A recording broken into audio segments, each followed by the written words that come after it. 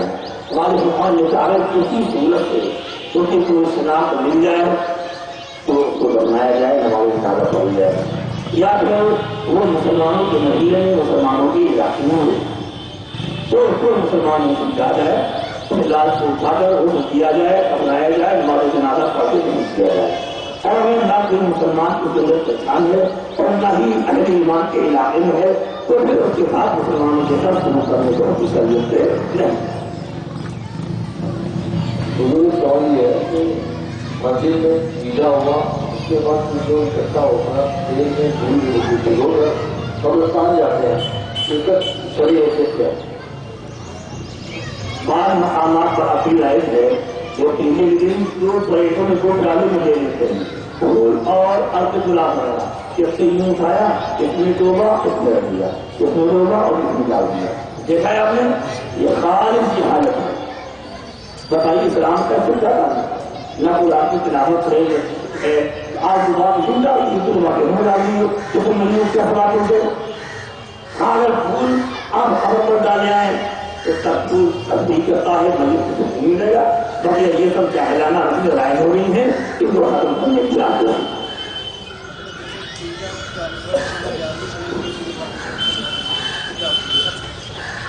عیدہ کا رسم ہے اور انہوں نے الگ سے ایک دیش بنا دی اس میں سے زیادہ ہو کے آخری کی یا ہریوار کی بات کیا کرتے ہیں اس کا ہم جائز ہے بہت سے بالکل شریف کا بات نہیں قانون کو نمونیت پتا ہوا ہے. اور نمونیت یہ ہے کہ یہ کھانا میں اور چاہتا ہوں کہ کر رہا ہوں تو مومن کی نیت مومن نہیں مل جائے. کہا گیا ہے کہ جمعے کی 2 رکعت نماز میں نماز ہو جاتی ہے اور 2 رکعت خطبہ ہوتا ہے تو خطبے کی خطبہ سننے کے لیے آج بھی بہت سے اکثر دیکھا گیا ہے کہ جب خطبہ ہوتا ہے تو بہت سے ہاتھ پیر ادھر چلا رہے چل رہے ادھر کر رہے ہیں. تو یہ کہا گیا کہ خطبہ بیٹھ کر سننا چاہیے 2 رکعت اسی کے لیے ہوتی ہے. تو کچھ لوگ ایسا کرتے ہیں اس کے لیے کیا ہوتا ہے؟ دیکھیے نماز تو نماز ہے جمعے کی نماز کے لیے خطبہ شرط ہے خطبہ نہ پڑھا جائے تو نماز ہی نہیں ہوتی لیکن خطبے کا سننا واجب ہے. یہاں تک کہ خطبے کی حالت میں اگر آپ اپنی باتیں کر رہا ہے تو باتیں کرنے والے کو منع کرنے کی بھی اجازت ہے. یہ حدیث کی ایسی مخالف موجود ہے اور سنت طریقہ یہ ہے کہ جب خطبہ سنا جائے تو سننے والوں کو اپنی نظر امام کی طرف رکھنی چاہیے. نقل پڑھنا یا جمعے کی سنت پڑھنا یا تلاوت کرنا دروس کی پڑھنا اس کی بھی اجازت نہیں ہے. یہاں تک خطبے کی جو اذان ہوتی ہے اس میں انگوٹھے چومنے کی اجازت نہیں ہے اور خطبے کے اذان والی دعا بھی پڑھنے کی اجازت نہیں ہے. السلام علیکم. ایسا کیوں بتائیے کہ جو آج کل ٹی وی چینل چل رہا ہے جو مزید چینل دکھاتے ہیں اور ہر لوگ دیکھ رہے ہیں اور کو دیکھنا جائز ہے یا نہیں سب سے کچھ سے دینی باتیں آتی ہیں دینی باتیں بھی سکھائی جاتی ہیں. بھائی میں بڑے پیار مقصد سے باتیں کر رہا ہوں اور آپ میری منہ پڑھنے سے اچھا رہتا ہوں. میں اپنی اس قومی مسلم کی فلاح اور کامیابی چاہتا ہوں اور سنیت کا بول رہا ہوں. اذان میری خیالات چاہتی ہوں اس کے حد تک کوئی کام نہیں کرتا اور اپنی جماعت کے لوگوں پر بھیجا تنقید یا اعتراض ان کو برا ہوا دینا اس کو کبھی پسند نہیں. اب میں یہ مسئلہ اپنے اپنے موقع کی بات ہے. یہ مسئلہ صراحت کے ساتھ قرآن محمد کو نہیں ملے گا تو زمانے کی صحیح ہے نا دیگر دلائل کی روشنی میں اس کو سمجھا جا سکتا ہے. تو میرا اپنا نظریہ یہ ہے جو چیزیں ٹی وی کے باہر جائز ہیں وہ اس میں جائز ہیں اور جو ٹی وی کے باہر حرام ہیں وہ اس میں حرام.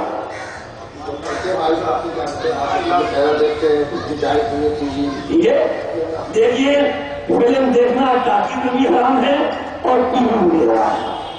فلم دیکھنا گانے گانا سننا باہر حرام ہے, ٹی وی بھی حرام ہے نا. اور علماء کی تقریر سننا باہر بھی جائز ہے تو بھی جائز.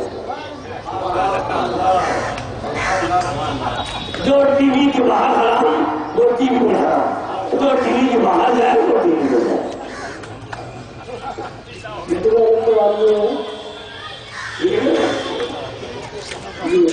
سوال یہ ہے کہ میں نماز پڑھ رہا تھا اور ہماری آخری رکعت مثلاً چوتھی رکعت تھی اور اختیار پڑھنے کے بعد خیال نہیں رہا, کھڑے ہو گئے, پورے فاتحہ پڑھتے وقت یاد آیا کہ میری 4 مکمل ہو گئی, کیسے صورت نہیں کر رہی ہے. ہمارے حافظ صاحب نے یہ سوال کیا ہے کہ میں 4 رکعت نماز پڑھ رہا تھا, چوتھی رکعت میں بیٹھا اور اتحیات وضو کھڑا ہو گیا اور میرے بھائی کھڑا ہو گیا اور مجھے بھوکا ہوا اس لیے میں نے 5ویں رکعت میں کھڑے ہو کر الحمد کی سنت پڑھ لی. الحمد کی سنت یاد پڑھنے کے بعد مجھے یاد آیا ارے ہماری سال مکمل ہو گئی. تو ہم اشارہ یہ ہے آپ ہم واپس آ جائیں, نماز نہیں کریں, آخر میں سوچا چھوڑ کر کے نماز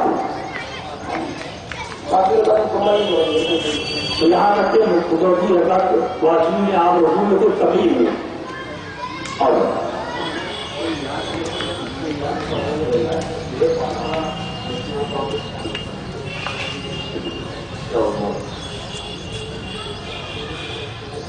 سوال یہ کیا ہے اتحیات پڑھنے کے لیے بیٹھا اور اتحیات پڑھنے کا مہربانی تو کیا یہ سب پڑھے لکھے بچے ہیں, وہ اچھے سوالات کرتے ہیں اور لیکن میں تو اپنی نبی کی شریعت پر قربان ہو کر میرے آقا کی شریعت نے کوئی مسئلہ باقی نہیں رکھا ہے.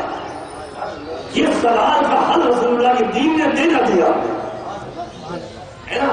اگر نہیں معلوم ہے تو ہماری کمی ہوگی, شریعت کی کوئی ضرورت نہیں ہوگی. مسئلہ شریعت کا یہ ہے اگر دھوکے میں ضرور کر کوئی اتحیات پڑھنے لگا, اسے یاد آیا اس بات اتحیات پڑھ لے, لیکن آخر میں سجدہ سر کرنا اور پورا ہو. اگر سجدہ سر نہیں کرے گا تو نماز کا دہرانا لوٹانا اور پورا ہو ایک دم فائدہ.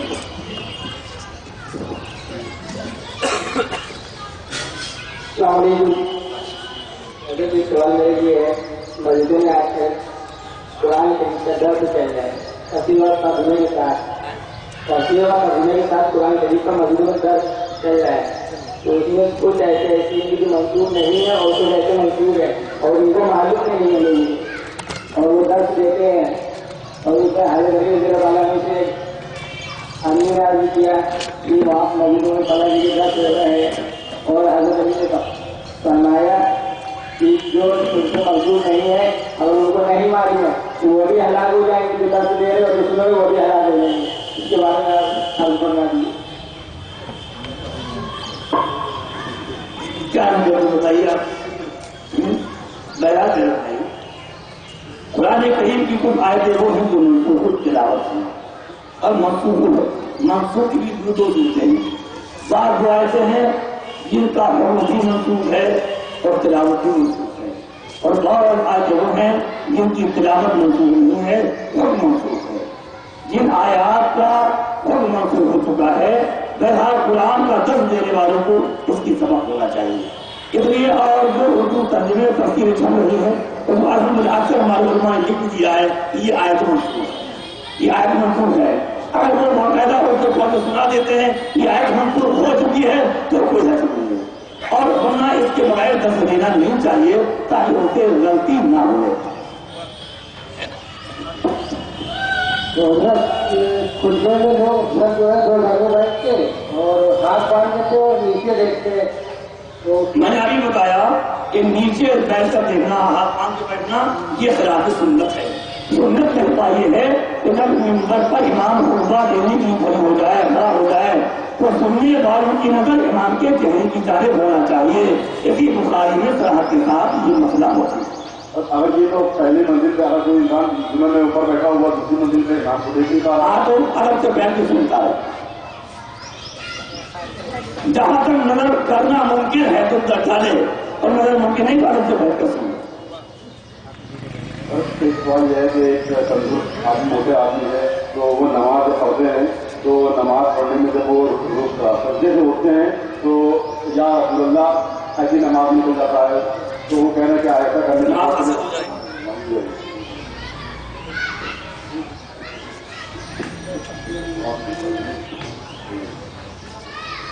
اور کسی کو سوال بھی کرتے ہیں.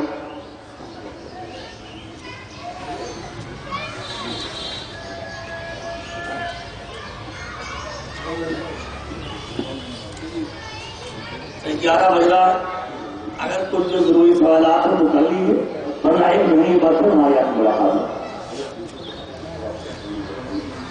دیکھو میرے بھائی ایک تو بات میں آ چکے ہیں یہ فیصلے کا زمانہ ہے. ایک جماعت نے جنم لیا ہے جس جماعت کو آج جو اپنے آپ کو یہ حدیث دیتی ہے نا میں مقلدین اے میرے پیارے نوجوانوں یہ اللہ کے نبی کے دین کے دشمن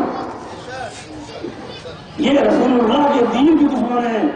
یہ میاں ہائی اسکول انٹر یہ ایم اے کر لیا یہ علماء پر فکر کر رہے ہیں.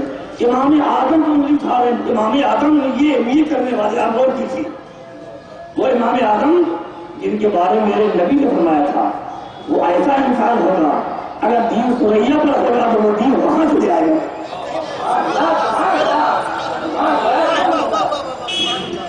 یہ ہم نے 40 سال عشاء کے وضو سے فجر کی نماز کا کئی صحابہ سے جن کی ڈائریکٹ ملاقات ہے یہ لڑکے اتنے سے انٹرویو کر کے امام اعظم کو انصاف کرائے. امام اعظم حدیث نہیں جانتے یہ حدیث یعنی جنہوں نے ڈائریکٹ رسول اللہ کے صحابہ کے حدیث سے سنو وہ نہیں جانتے تو یہ چھوٹا حدیث جانتا ہے نا. جو میں حوالے دیتا بخاری چل جاتا ہے اور ابھی اردو بخاری پیشہ کر جائے یہ اردو کی ترجمے کے لیے پھرتا ہے ہندی کے ترجمے کے لیے پھرتا بخاری چل جاتا ہے جانے کے لیے ترجمے لوگوں نے مدد کر ڈالے یہ بدلوں نے ترجمے مدد کر ڈالے ہیں. یہاں بخاری کی معمولی کتاب ہے بخاری امام بخاری بہت بڑے علامہ عین نے لکھی صاحب القادر باری لکھی ارشاد الباری بخاری بڑی بڑی جلدوں میں موٹی 10-20 جلدوں میں اس کی شرح میں دکھا گیا اور یہ کر لیا کر لیا اور بخاری کو ہمارا دیا. ارے بخاری بھی حدیث ہے بخاری بھی حدیث ہے یہ تو بخار کے علاوہ کچھ سوال ہے. اب ہماری بات آپ سنیے الحمدللہ رب العالمین یہ میں کہتا ہے امام اعظم یہ بات کہی ہوتا ہی ہے. امام اعظم نے کوئی بھی ایک بھی مسئلہ حدیث صحیح کے بغیر بیان نہیں کیا.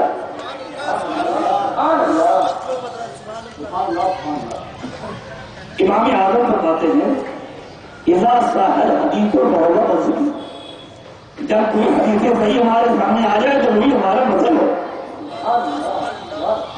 درجے کے رہی تمام سے اذا صح الحدیث فهو مذهبی.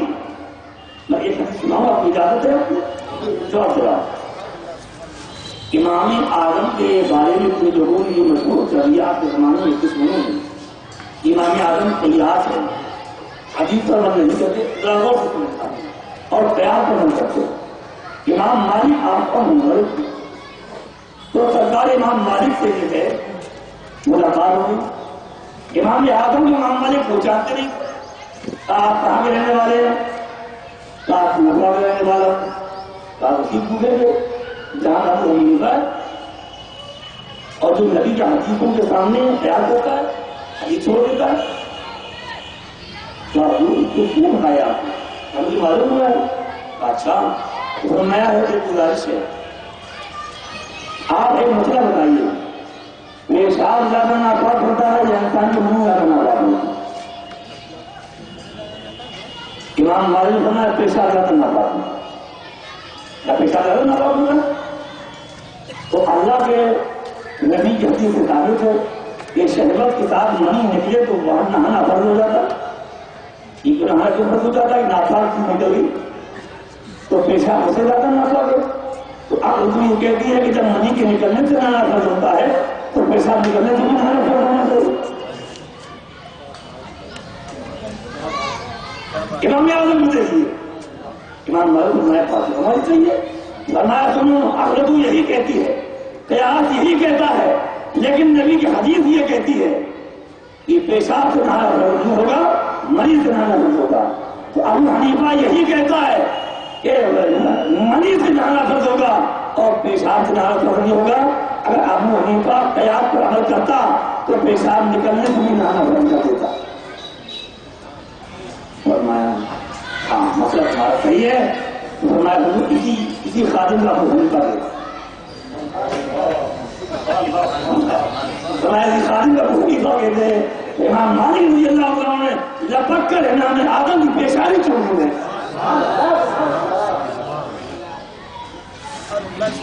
یہ ذات گرامی امام مالک کی اور یہ غیر مقلدین امام آدم پر، امام آدم کی شان ہے، امام آدم کے طرف کرو۔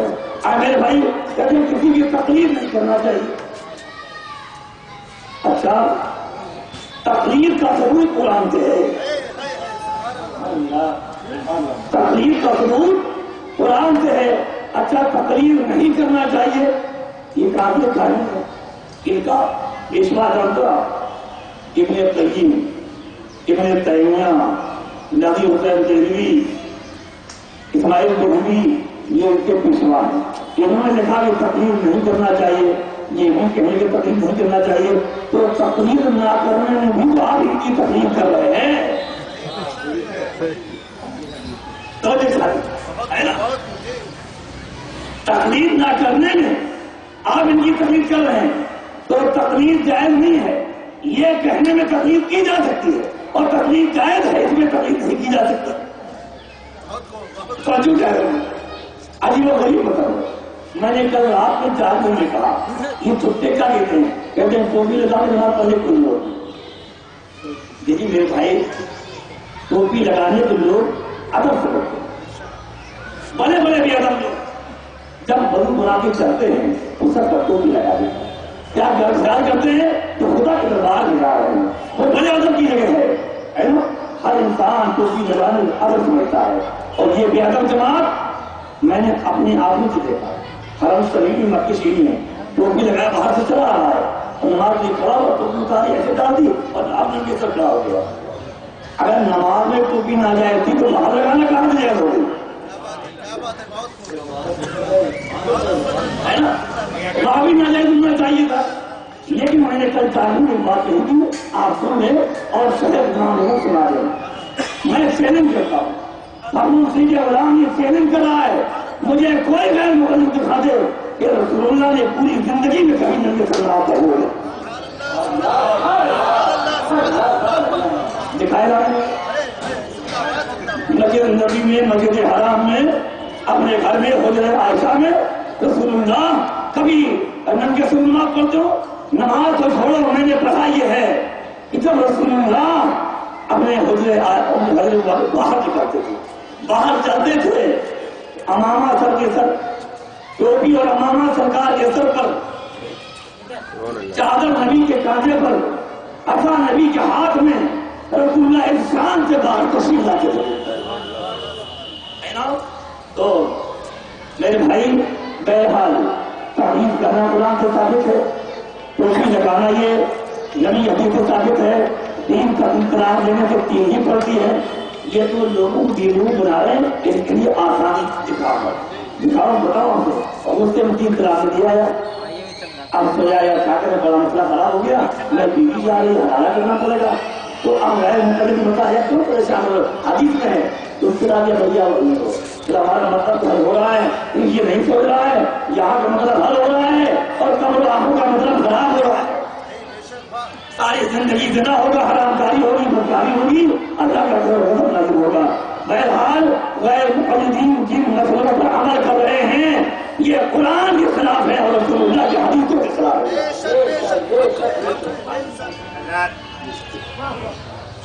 میری ایک رات یہ ہمارے دشمن نہیں ہے، رسول اللہ صلی اللہ علیہ وسلم کے دشمن ہے اور اللہ کے دشمن۔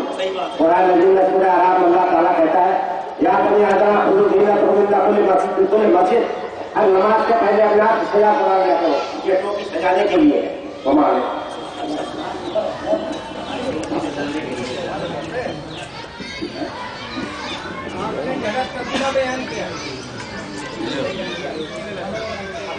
بني آدم خذوا زينتكم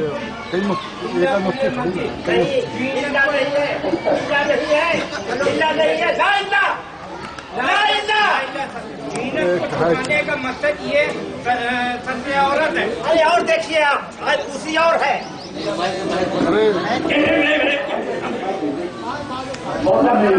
یا بنی آدم اور میرے بھائی میری آپ سے گزارش ہے آپ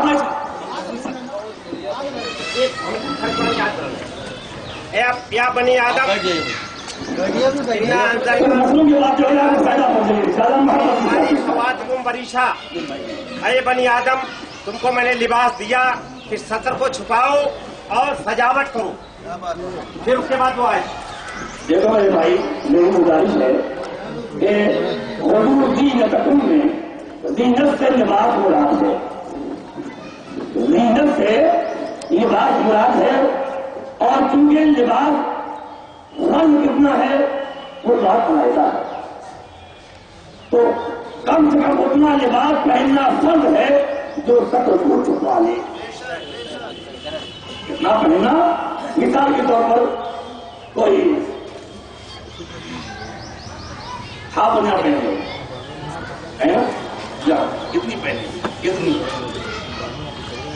اور ناچ ہو رہا ہے یا خالی تولیہ باندھے گھٹنے کا اور ناچ ہو رہا ہے ان سے پوچھیے سب چھوٹنے کی نہیں چھوٹی آپ اجازت دیں گے جب ہو رہا ہے تولیہ باندھ رہا بڑھا دو ننگے لگے بنا بنا بھرو دھوکہ بھی پہنو. میں بتا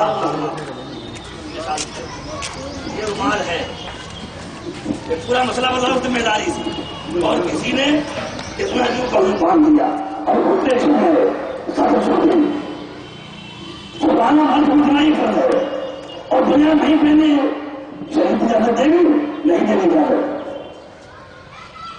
چلیے اجازت نہیں دے گی بلکہ فرمایا گیا جب اللہ کے دربار میں پہنچو تو دنیاوی بادشاہوں کے دربار سے زیادہ ادب کرو.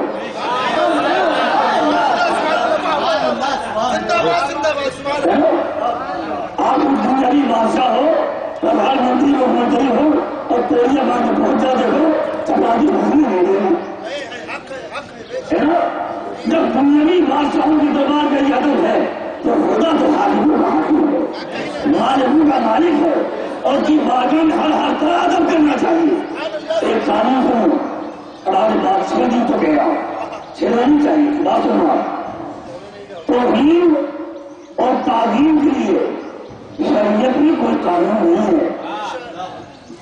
میں ذمہ داری سے بول رہا ہوں اصول فقہ کی کتابوں میں صراحت ہے کہ یہ تعظیم ہے اور یہ توہین ہے کوئی ضابطہ نہیں ہے. تو پھر یہ کیا ضابطہ ہے ایک ضابطہ بتایا گیا ہے عوام میں سماج میں اور ہمیں جس چیز کو ادب کہا جاتا ہو شریعت میں وہ ادب ہے اور سماج میں جس کو بے ادبی سمجھا جاتا ہو وہ بے ادبی ہے. آپ نے اور سماج میں ٹوپی لگانے کو ادب کہا جاتا ہے اور ننگے سے رہنے کو بے ادبی کہا جاتا ہے. زیادہ بین ٹوپی کے ساتھ نماز پڑھنا یہ خدا کے معاملہ میں ادب ہے اور ننگے سب پڑھنا یہ بارگاہ الہی کی بے ادبی ہے.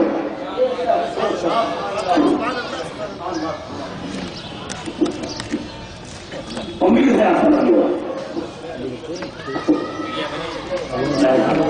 الحمدللہ مجھے بڑی خوشی ہوئی آج کی محفل بڑی اچھی اچھی باتیں ہوئی.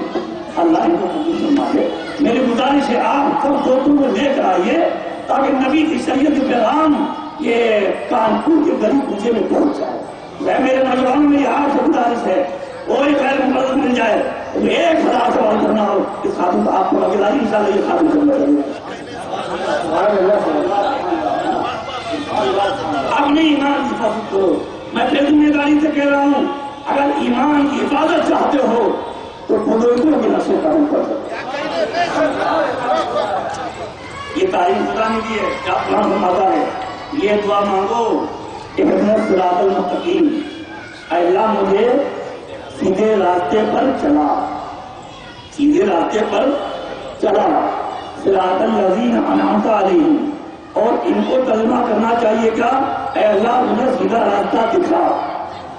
تو یہ سیدھا راستہ بیچارے ہمیں دیکھ نہیں پائے